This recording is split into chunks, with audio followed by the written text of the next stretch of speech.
In the mid-1930s, Benito Mussolini pursued the creation of an Italian empire in East Africa. Between 1935 and 1936, Italian forces invaded and conquered Ethiopia in a brutal campaign. Rome then merged Eritrea, Ethiopia, and Italian Somaliland into a single colonial entity named Italian East Africa. This new possession was presented as a symbol of national revival and imperial destiny. For Mussolini, it promised prestige and strategic depth. For Britain and other powers, it presented a new complication. The annexation changed maps and raised urgent questions about the control of sea lanes and regional influence, and colonial competition worldwide.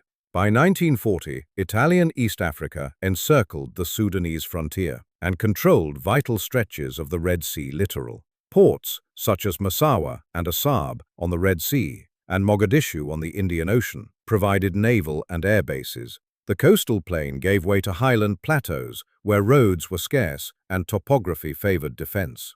The Eritrean escarpments and Ethiopian gorges produced natural strongpoints that could be garrisoned with relatively small forces. Long interior lines separated garrisons and complicate logistics.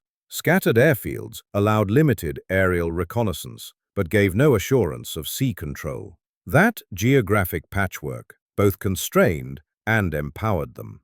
For Britain, the primary vulnerability lay in maritime communications. The Suez Canal was the lifeline connecting Britain to India and the Far East. The Red Sea formed the narrow funnel into that canal, and merchant convoys passed daily within range of colonial batteries and air patrols. If Italian forces established effective control or interdiction points, the flow of troops, supplies, and oil could be seriously interrupted.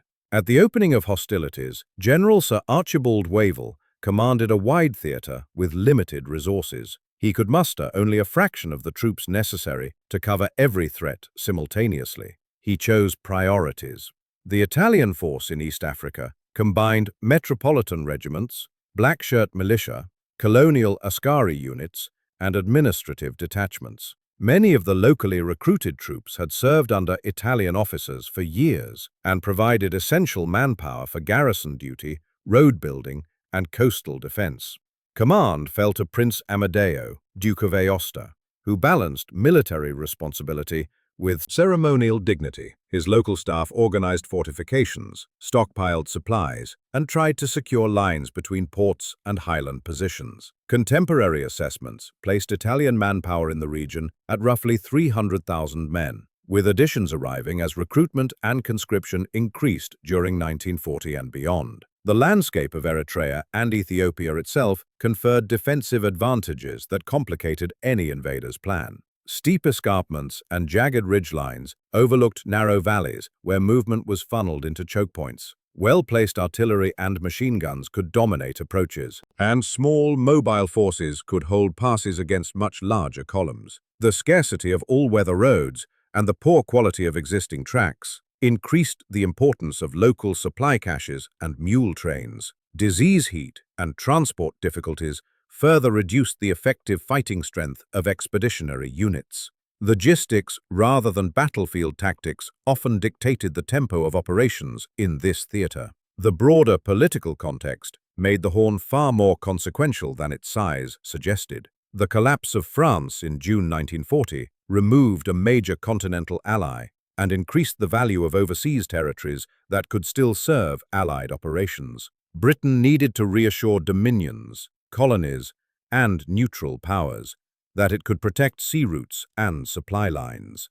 Maintaining morale, both at home and across colonial administrations, required clear action. Conversely, Italian propaganda and local Italian officials sought to portray East Africa as a theatre of Italian ascendancy that would distract British resources and attention from Europe and test imperial cohesion. At the operational level, commanders faced stark choices under severe constraints. Archibald Wavell in Cairo had to balance resources between North Africa, the Middle East, and the Horn. Local British and Commonwealth officers in Sudan, Kenya, and Aden had to make plans with what they could gather locally. including colonial battalions and irregular auxiliaries. Italian commanders attempted to convert geographic advantage into local superiority, while preserving garrisons and supply depots. The Duke of Aosta sought to defend ports and high ground and to delay any Allied approach long enough for strategic circumstances to change in Italy's favor and buy time. Ethiopian patriots, known as the Arbegnoch, remained active and provided crucial local knowledge and resistance to occupation. Their guerrilla actions tied down Italian units and offered intelligence to Allied planners. British forces would also rely heavily on colonial troops from India, East Africa, and South Africa, whose experience and numbers strengthened the expeditionary formations. These units brought different skills, acclimatization, and familiarity with tropical disease management. Cooperation between regular Commonwealth forces and irregular Ethiopian bands would become a decisive factor as operations advanced from coastal plains into the highlands in early 1941. Their contribution would prove pivotal to Allied success. The stakes were clear and immediate. If Italian forces achieved local maritime dominance or struck British positions in Sudan or Aden, they could force rerouting of convoys and impose delays that multiplied into strategic shortages. Fuel, food, and reinforcements might be slowed just when they were most needed for operations across the Mediterranean and in North Africa. Furthermore, any perception of weakness might encourage Axis sympathizers and complicate diplomacy with neutral states. For Britain, mere containment would not be enough. Planners therefore weighed offensive operations to eliminate the Italian threat, rather than accept a permanent hazard to imperial lines elsewhere. In short, the Horn of Africa had become a pivot whose stability mattered far beyond its deserts and plateaus. Italian ambitions created a maritime and territorial challenge that forced Britain to face hard choices about where to deploy scarce forces. The campaign that followed would test improvisation, supply discipline, and the capacity of imperial formations to operate together under strain. Leadership and coordination would matter as much as numerical strength. In the next chapter, we will examine how Italy opened the campaign and how initial advances shaped Allied perceptions about the urgency and character of the counterstroke. On 10th June 1940, when Mussolini declared war alongside Hitler, the map of East Africa acquired sudden strategic weight. Italian East Africa, the colonial union of Eritrea, Ethiopia, and Italian Somaliland, sat astride the southern approaches to the Red Sea and abutted the Anglo-Egyptian Sudan and British Kenya. Within weeks of the declaration, Italian commanders moved to exploit that geography, launching local offensives designed to seize the initiative, threaten British lines of communication, and secure the best possible bargaining position, at a moment when Britain's fortunes in Europe seemed precarious. The Italian summer offensive of June to August 1940 was not a single, centrally directed blitzkrieg, so much as a series of coordinated thrusts from multiple garrisons that together created a picture of sudden and alarming enemy momentum. The northern thrust into the Sudan in early July was both bold and relatively low risk. Small, well-armed columns pushed across ill-defended frontier posts and overran the Sudan Defense Force positions at Kassala, Galabat, and Kurmuk within a matter of days. What made these early border successes dangerous for Britain was not simply ground gained on a map, but the implication for the wider theatre. Ports such as Massawa and Assab provided Italian air and naval bases overlooking the Red Sea lanes. From those bases, Italian reconnaissance and medium bombers could menace convoys. And, in a war that depended on the uninterrupted flow of men, equipment, and fuel through Suez, even intermittent interdiction would have strategic repercussions. The summer offensive therefore aimed as much at threatening maritime and supply security as at winning territory. British planners in Cairo and Aden realized that containment alone might leave a chronic hazard on Britain's southern flank. Air power played an outsized role in the opening phase. Italian formations used the Regia Aeronautica to soften frontier positions, strafe roads, and strike isolated aerodromes. RAF detachments in East Africa were thinly spread and often forced to operate from austere fields. When Italian aircraft struck, for example, at forward Kenyan posts early in the campaign, they exposed the vulnerability of forward airstrips and the limits of British local air cover. Bombing sorties also had a high morale effect, convincing local populations and colonial administrations that the Italian presence was not merely symbolic, but operational. Reports record Italian bombings of airfields, including the early June raid on WWII. Buoyed by successes on the Sudanese frontier, and confident in the numerical superiority of garrison forces, Italian commanders next turned to British Somaliland. The assault that began in early August 1940 was the campaign's defining operation. Under the overall direction of General Guglielmo Nazi, 2 colonial brigades, cavalry squadrons, armored cars, and a small number of medium M11/39 tanks and L3 tankettes pushed from staging areas around Harar toward Hargeisa and the Tugargan Gap, the natural defensive choke controlling the road to the port of Berbera.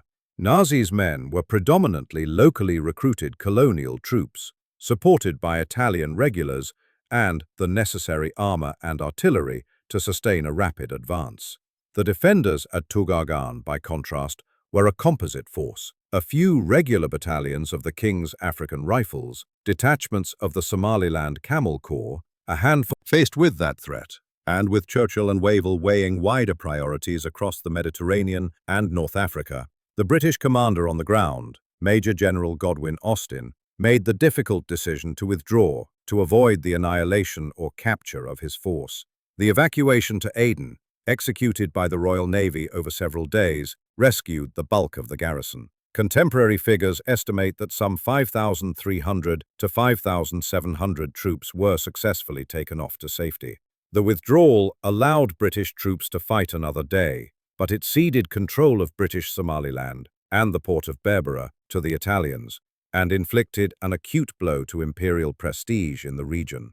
Criticism in London was immediate. To some commentators, the loss looked like abandonment, while Wavell insisted that the withdrawal had been professionally conceived to preserve scarce manpower for decisive action elsewhere. The operational payoff for Italy, at least in the short term, was considerable.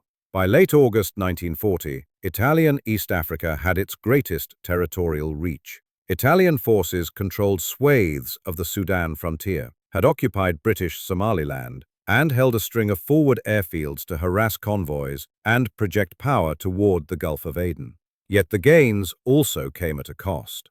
The logistical strain of sustaining distant garrisons over primitive road networks, the seasonality of transport, and the dispersal of forces made Italian positions hard to reinforce or fortify beyond a certain point.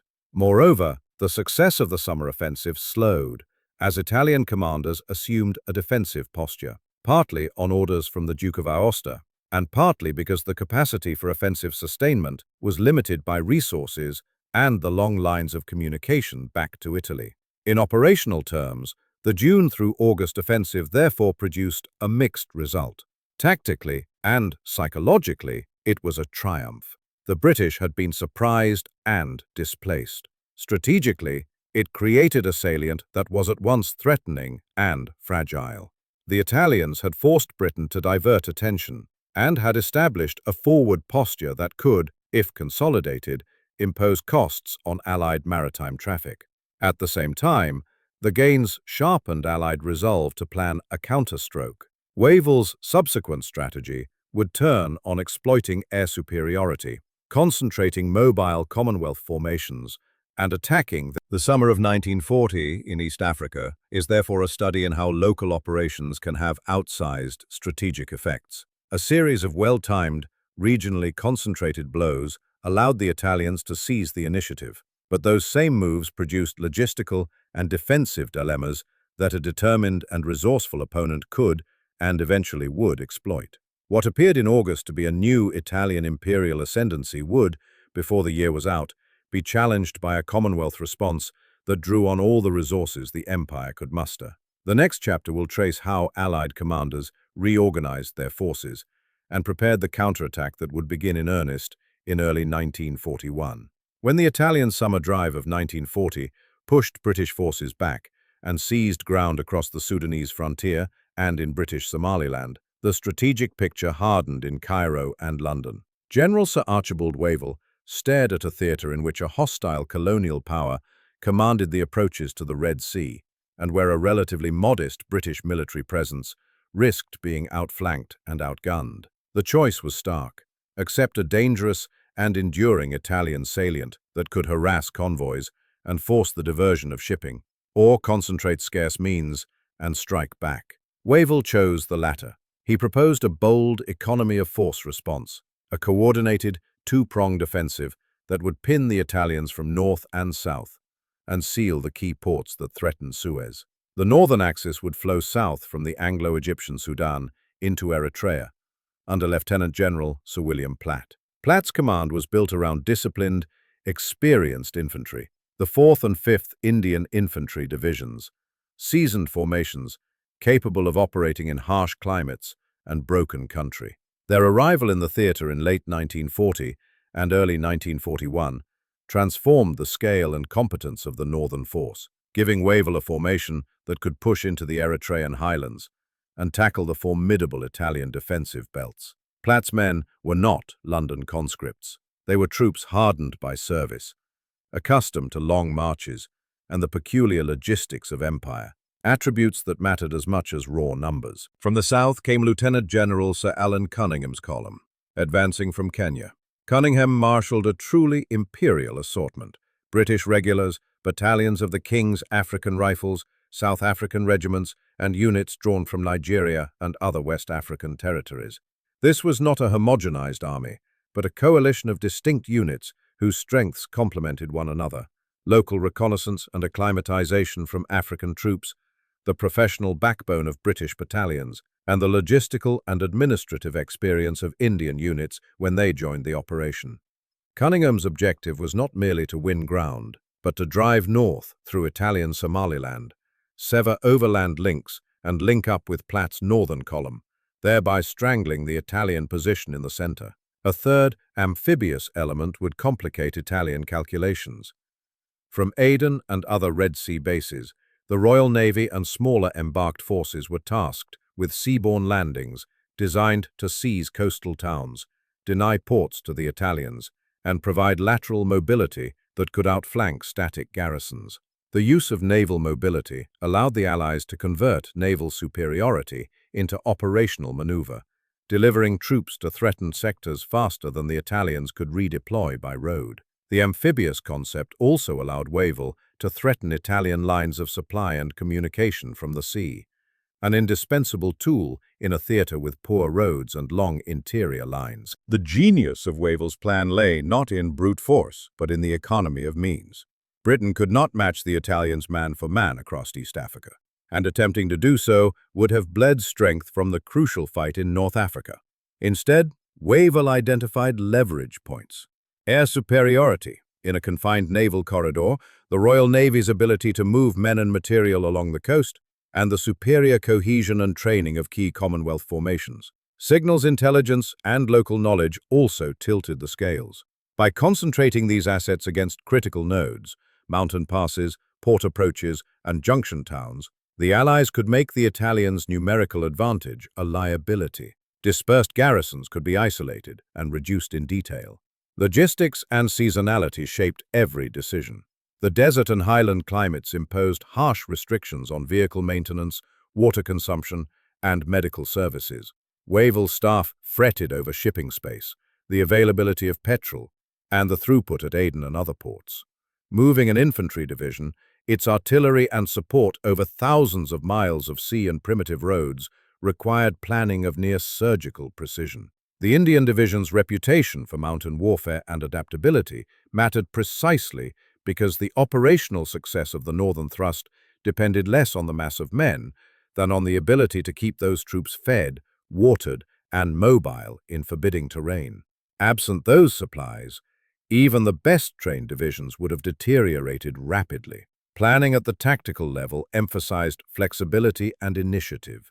Unlike later massed operations in Europe, commanders in East Africa had to accept decentralized action. Brigadiers and regimental commanders were empowered to exploit fleeting opportunities. Liaison with irregular forces, notably the Ethiopian Abegnoch, was institutionalized in small mission teams. These groups trained, advised, and supplied partisan bands whose guerrilla activity would pin Italian garrisons, cut communications, and produce local intelligence that regular units could not acquire on their own. The combination of conventional thrusts and irregular pressure would multiply the effect of Allied force concentration. Yet the plan was not without risk. By dividing his already limited resources, Wavell acknowledged the possibility that one axis might be slowed or stalled, while the other delivered the decisive blow. He also had to keep a strategic reserve available for the far more important contests in North Africa and the Eastern Mediterranean. Nevertheless, the alternative, inaction or mere containment, threatened to leave a perpetual hazard on Britain's southern flank. The two-pronged offensive therefore represented both operational necessity and strategic calculation, to destroy the Italian threat before it could grow into an uncontrollable menace. In the autumn and winter of 1940–41, the plan moved from paper to action. Reinforcements poured into the theatre in fits and starts. Veteran Indian divisions arrived by sea. Engineers rebuilt tracks and bridges. Transport columns were improvised, and RAF squadrons re-equipped for reconnaissance and ground attack. Commanders like Platt and Cunningham adapted plans to the weather and geography they found, improvising where supply constrained doctrine. The preparations would culminate in the synchronized early 1941 offensive that began the return of initiative to the Allies, a campaign that married old-fashioned infantry endurance to modern mobility, and whose outcome would hinge on coordination, patience, and the hard work of ordinary colonial soldiers and sailors. The following chapter will examine how those forces moved in January 1941 and how the Battle of Keren tested the Allies' planning to its limits. In mid-January 1941, the long-anticipated northern thrust finally began. Lieutenant General Sir William Platt's columns, having crossed the Anglo-Egyptian Sudan frontier after the Italian withdrawal from some forward positions on the 18th of January, moved swiftly into Eritrean territory. The advance was deliberate but rapid. Platt seized the initiative, pushing men and material across a harsh, sunburnt landscape toward the highlands, where Italy's most formidable defensive positions lay. The capture of forward Sudanese posts cleared the way and brought British and Commonwealth forces into direct contact with Italian rearguards, setting the stage for the winter campaign that would culminate at Keren. The first serious contest came at Agordat, 26th to 31st January, where Gazelle Force and elements of the Indian 4th and 5th Infantry Divisions engaged Italian colonial divisions in a short, sharp series of actions. The fighting at Agordat tested the Allies' ability to combine mobile columns with heavier infantry brigades. Light mechanized detachments probed Italian lines, while infantry prepared to close. By 28th to 30th January, British and Indian troops forced the Italians to fall back, capturing artillery, guns, and prisoners, and clearing the main east-west approaches toward the Eritrean escarpment.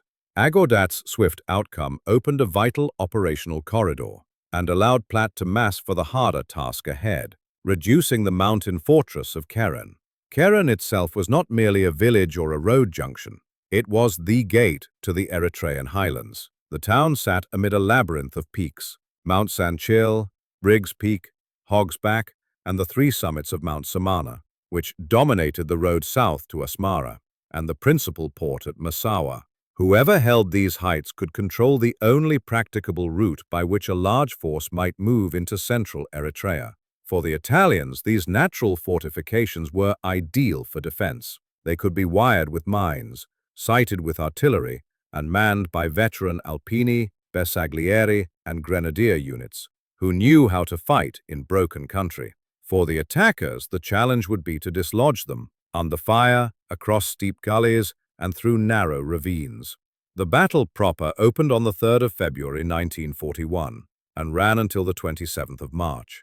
Early attacks revealed the toughness of the Italian defenses and the costly arithmetic the Allies would pay for every yard gained.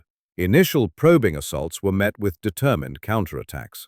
In the first week, British and Indian troops, including the 11th Indian Brigade and elements of the 4th Indian Division, attempted to force the Baraka River approaches and the Dongolas Gorge, but were held up by demolitions, minefields, and prepared fields of fire.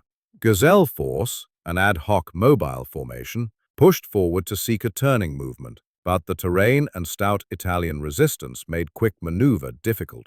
What followed was attritional, brutal, and often hand-to-hand. The Allies adopted a methodical approach: batter the heights with sustained artillery where possible, launch coordinated infantry assaults at specific features, and use night moves to seize and consolidate observation posts. The 4th Indian Division attacked the Sanchil Briggs Peak complex from the north and west, while the 5th Indian Division worked the eastern features. Free French units and Sudan Defense Force elements supported the main thrusts, and reinforcements were shifted in response to losses and opportunity.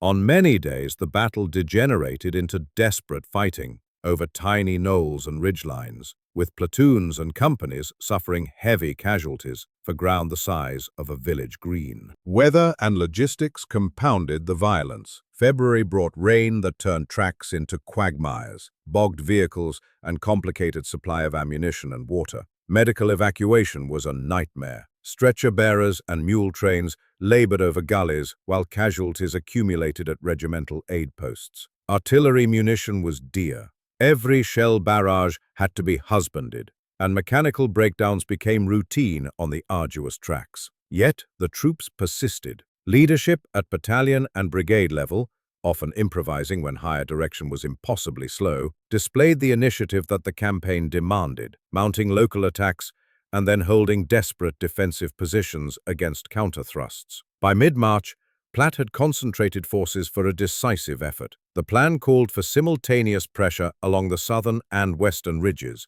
while feints and diversionary moves from the north sought to pin Italian reserves. The weight of attack, combined with exhaustion and dwindling supplies among the defenders, gradually tipped the balance. Night attacks and skillful use of available artillery enabled the Allies to seize key observation points. Once these fell, the Italians' line of sight and ability to target approaches diminished. On 27th March, after nearly 8 weeks of grinding, often savage combat, Allied troops captured the last of the dominant features, and the defenders slipped from their positions. Keren's defenses collapsed in sequence, and the road to Asmara lay open. The cost was high. Contemporary tallies and post-war studies record roughly 536 Allied killed and 3,229 wounded, figures that underline the ferocity of the engagement and the physical toll on British and Indian units. Some contemporary accounts and later summaries round the combined killed and wounded to nearly 4,000, a grim number that reflects both the intensity and the duration of the fighting. Italian and colonial losses were also severe and included many prisoners, as their front broke and columns streamed back toward Asmara and Massawa. The victory at Keren was therefore Pyrrhic in some respects. It achieved the strategic objective of opening the highlands, but demanded a level of sacrifice that resonated across units and families for years afterward. Strategically, Keren was decisive. With the passes in Allied hands, the path to Asmara and Massawa was no longer tenable for the Italians. The fall of Keren unhinged the defensive system in Eritrea, permitting follow-on operations that captured the capital and, eventually, the important Red Sea ports. More broadly, the battle demonstrated how a combination of disciplined infantry, adaptable colonial troops, and determined leadership could overcome terrain and a well-entrenched foe. It also underscored the brutal arithmetic of mountain warfare. Strategic gain exacted tactical pain. As Platt's forces pushed on into the highlands, the campaign swung undoubtedly to Allied favor, setting in motion the collapse of Italian East Africa in the months that followed.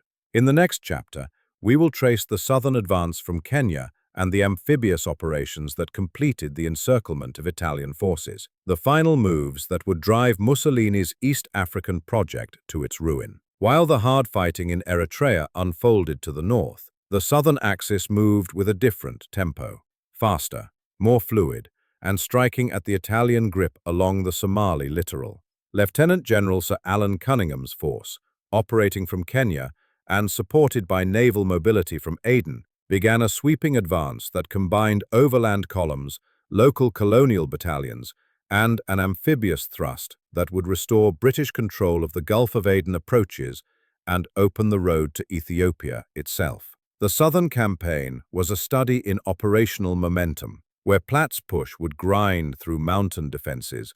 Cunningham's troops exploited open ground and coastal lines to drive deep into Italian Somaliland and beyond. The amphibious element was decisive in the early phase. On the 11th of February 1941, an Anglo-Indian force, embarked in vessels from Aden under the command of Major General Arthur Godwin Austen, landed at Berbera in British Somaliland. Well planned and supported by the Royal Navy and RAF strike aircraft, the landing seized the port and its defensive works with limited losses. The operation not only recovered the territory lost the previous August, but also restored a vital forward base for operations along the Somali coast and into Ethiopia. The success at Berbera demonstrated how sea power could be turned into operational freedom in a theater with poor roads and long interior lines. As Berbera fell, Cunningham's overland columns were advancing north and east through Italian Somaliland. Units of the King's African Rifles, reinforced by British, South African, and Nigerian contingents, pushed up the coastal track and seized key towns and airstrips. Mobile columns, often composed of armored cars, light tanks, and motorized infantry, outpaced Italian attempts at organized resistance. Within weeks, the Allies took important centers. Kismayo, Mogadishu, and other port towns along the Somali littoral came under Allied control between February and March 1941. Mogadishu's fall was more than symbolic. It severed one of Italy's principal sea line bases in the Indian Ocean and denied the Regia Marina and Regia Aeronautica a string of convenient refueling and staging points. The coastal thrust linked effectively with amphibious and naval operations. The Royal Navy's control of the sea lanes allowed rapid redeployment of troops and the landing of follow-up forces where resistance proved weak or untenable. RAF squadrons, operating from Aden and newly captured Somali airfields, provided reconnaissance and ground attack, softening enemy positions and disrupting Italian movements of men and supplies. In theater, the combination of naval mobility, air reconnaissance, and mobile ground formations produced operational effects disproportionate to the numbers engaged. Cunningham's advance therefore capitalized on a core Allied advantage: control of the maritime approaches and the ability to choose the point and timing of engagement. As the southern columns drove in from Kenya and the Aden landing established a secure coastal base, the campaign acquired strategic momentum. Columns converged, roads were secured, and supply lines lengthened northwards into Ethiopia. Cunningham's troops pushed inland where necessary, racing up river valleys and seizing junction towns that controlled approaches into the Ethiopian highlands. Local irregular forces, Ethiopian Arbegnach bands, who had continued to resist Italian rule, rose in strength and coordinated increasingly with Allied missions. Their partisan harassment of Italian detachments tied down garrison troops and supplied valuable intelligence that regular units could exploit. This cooperation between conventional and irregular forces accelerated the disintegration of Italian control in much of southern Ethiopia. Operational tempo in the south was remarkable. In a matter of weeks, forces that had been garrisoned on the Kenya. The speed of the advance often prevented the Italians from forming coherent lines of resistance. Where they did try to hold, Allied firepower and maneuver usually forced withdrawal or surrender. The southern advance culminated in a dramatic operational and political moment: the capture of Addis Ababa. British armored units moved into the Ethiopian capital on the 6th of April 1941, and by early April, the Italians' administrative apparatus in the highlands was crumbling. The entry into Addis was as much psychological as military. It signaled the end of 5 years of Italian occupation and opened the way for restoration of Ethiopian sovereignty. Emperor Haile Selassie returned triumphantly from exile to Addis on the 5th of May 1941, a potent emblem of political restoration that complemented the military undoing of Italian power. His return galvanized Ethiopian national sentiment and helped legitimize the Allied occupation and administration that followed. Another decisive blow fell at Massawa. With Keren and the Eritrean passes lost, and with southern columns converging, the important Red Sea port of Massawa could no longer be held. On the 8th of April 1941, Allied forces forced the surrender of large Italian contingents at Massawa. Contemporary accounts record roughly 40,000 Italian troops taken or trapped in the collapsing perimeter. The loss of Massawa deprived Italy of a deep-water port on the Red Sea and further compromised its ability to project power into the Indian Ocean and threaten convoy routes to Suez. By May 1941, Italian colonial rule across much of East Africa had effectively ended. The collapse was not instantaneous. Scattered garrisons continued to resist, and isolated bands fought on, but the operational center of gravity had shifted decisively. Allied forces, having executed a combined campaign of amphibious operations, mobile coastal thrusts and inland drives, supported by irregular patriots, had unmade Mussolini's East African project. The liberation of Ethiopia and the fall of key ports secured the Red Sea lanes and removed a strategic threat to Allied communications. More than that, the campaign demonstrated the operational power of coordinated sea, air, and land maneuver in a theater where terrain and distance otherwise favored the defender. It was, in short, a rare example in 1941 of an imperial coalition.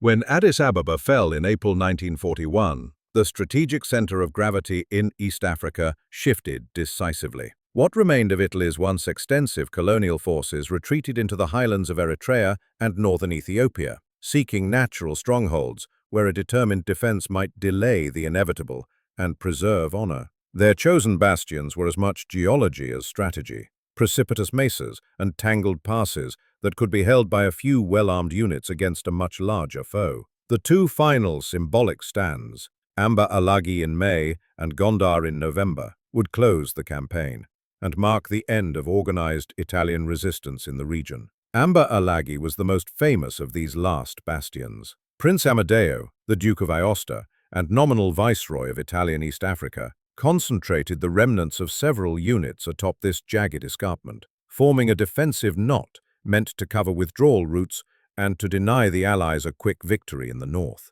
The position itself was formidable. Amba Alagi's steep approaches and terraced ledges favored defenders and complicated frontal assault. From 4th of May 1941, Allied commanders, combining British, South African, Indian, and Ethiopian irregular elements, methodically reduced the position through a mixture of encirclement, artillery preparation, and local infantry actions. Despite stiff Italian resistance and skillful local leadership, the weight of Allied material superiority and the erosion of Italian supplies told against the defenders.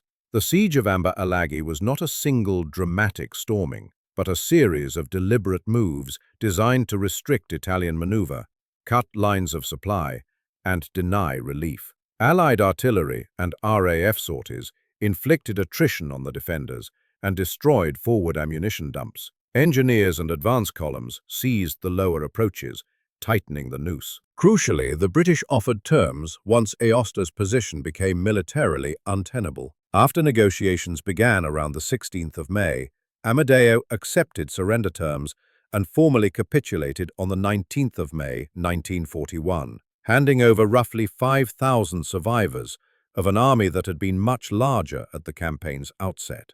The surrender was conducted with honors, a recognition by the victors of the garrison's determined stand, and marked the practical end of organized Italian resistance in Eritrea.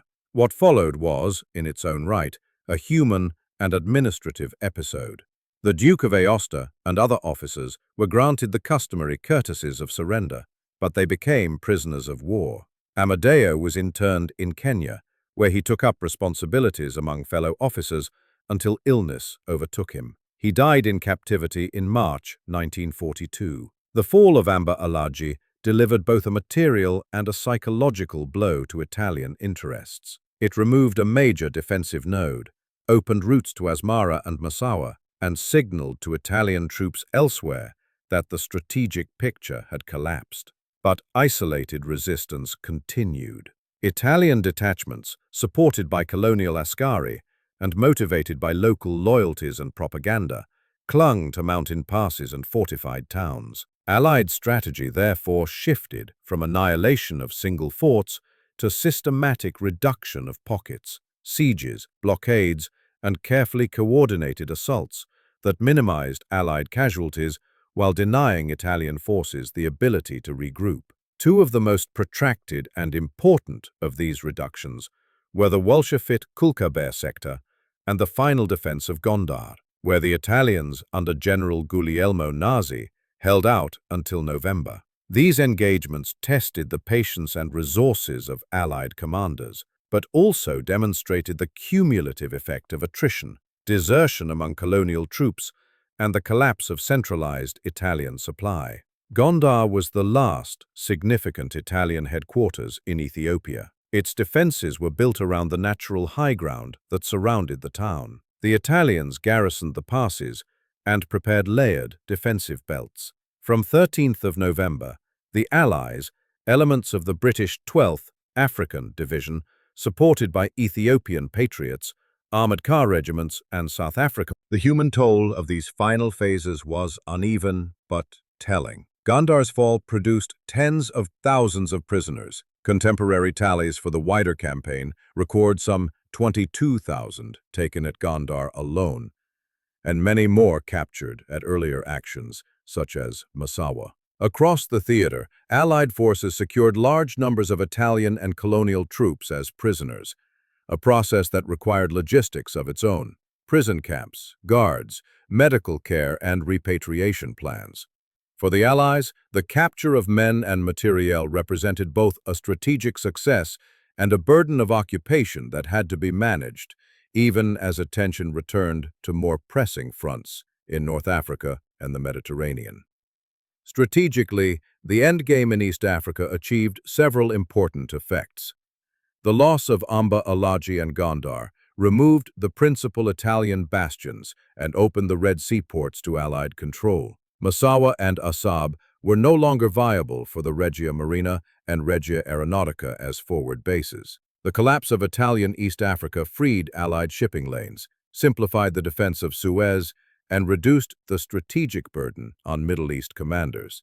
In the final accounting, the campaign had secured roughly 360,000 square miles and yielded some 50,000 prisoners. Outcomes that, for relatively modest Allied losses in conventional operations, dramatically rewrote the map of influence in the Horn. Mussolini's claim to an imperial dominion in East Africa had been exposed as unsustainable without maritime and industrial depth, and the local restoration of Ethiopian sovereignty underscored the political consequences of military defeat. The siege and surrender episodes at Amba Alaji and Gondar therefore closed the military chapter of Italian East Africa. They were at once a testament to stubborn defense and to the cumulative power of coordinated sea, air, and land operations. The campaign's final weeks remind us that even when one side is strategically defeated, local courage and difficult terrain can prolong conflict. But sustained logistics, combined arms, and political will generally determine the final outcome. In the next chapter, we will step back to assess casualty figures, prisoner handling, and the campaign's long-term consequences for colonial troops and liberated populations. If the East African campaign is remembered best for its mountains, deserts, and convoys, at the strategic apex stood General Sir Archibald Wavell. As Commander-in-Chief Middle East, Wavell's remit in 1940–41 encompassed a vast theater that ran from North Africa to the Persian Gulf. Faced with limited resources and competing priorities, he devised an economy of force approach in East Africa. Concentrate where victory was possible, use naval mobility, exploit air superiority, and combine the best available Commonwealth formations. Wavell was neither glamorous nor reckless. He was a manager of scarcity, who trusted subordinate commanders to act decisively when the opportunity arose. His strategic judgment to strike rather than merely contain the Italian threat set the campaign's overall logic. On the operational front, two officers stand out. Lieutenant General Sir William Platt commanded the northern assault from the Sudan. Platt's skill was his ability to organize a force built around the veteran Indian 4th and 5th Infantry Divisions and to move them over long interior lines into the Eritrean highlands. Under his leadership, these divisions fought the grinding battles that reduced the Italian defensive belts at Agordat and, crucially, at Keren. Platt's command style combined meticulous planning with an acceptance of hard, attritional fighting where necessary, a quality that suited mountain warfare. Lieutenant General Sir Alan Cunningham led the southern axis from Kenya. Cunningham marshaled a highly composite force: British regulars, the King's African Rifles battalions, South African regiments, Nigerian contingents, and other Commonwealth units, and synchronized them with amphibious operations from Aden. Cunningham's operational success lay in seizing tempo, rapid coastal thrusts, use of mobile columns, and the linking of sea and land maneuver to outflank static Italian garrisons. His coordination with naval and air forces ensured that southern advances would not stall for want of supplies or transport. Opposing them was Italy's senior colonial leadership, led nominally by Prince Amadeo, Duke of Aosta. A former soldier of distinction who had served in World War I, Aosta took charge as viceroy with a reputation for duty and dignity.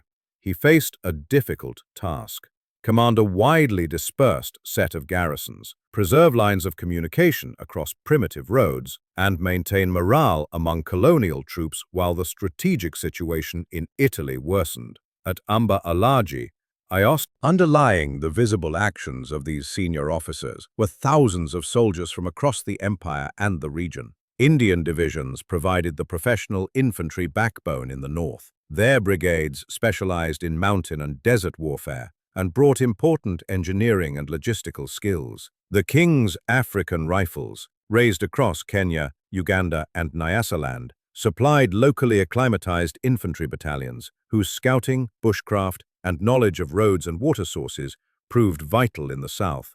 South African and West African units added armored car regiments, artillery, and transport elements that augmented mobility. Units from the Royal West African Frontier Force, particularly Nigerian battalions, and other colonial formations also fought with distinction.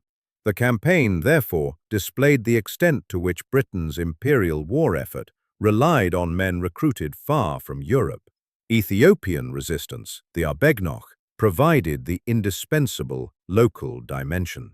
Operating as guerrillas since the Italian conquest of 1936, these patriots maintained pressure on occupiers, protected rural populations, and gathered intelligence for Allied missions. Leaders such as Abebe Aregai, Bele Zeleke, and others had built networks of resistance that could be activated as Allied columns advanced. The Arbegnach's intimate knowledge of passes, paths, and water sources multiplied the effectiveness of Commonwealth operations. They identified enemy detachments for ambush, guided columns through lesser-known routes, and assisted in securing newly liberated districts.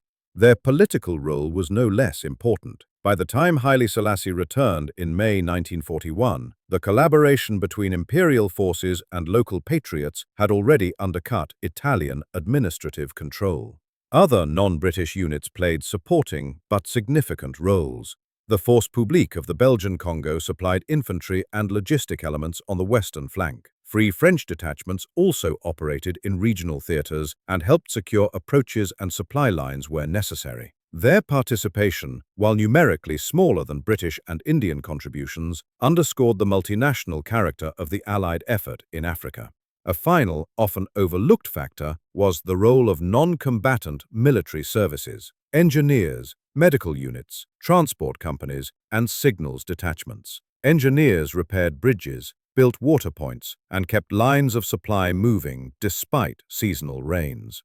Medical teams battled tropical disease and rewrote evacuation protocols. Signals and intelligence units coordinated liaison with irregular bands and managed the scarce air-sea communications that made coordinated offensives possible. Without these supporting arms, the feats of infantry brigades and armored columns would have been impossible. In sum, the East African campaign was won by a mixture of sound strategic direction, skillful operational leadership, and the tenacity of a diverse coalition of forces. Wavell's plan provided the skeleton. Platt and Cunningham supplied the arms and muscle. The King's African Rifles, Indian divisions, South African regiments, and Ethiopian patriots provided the sinew and heart.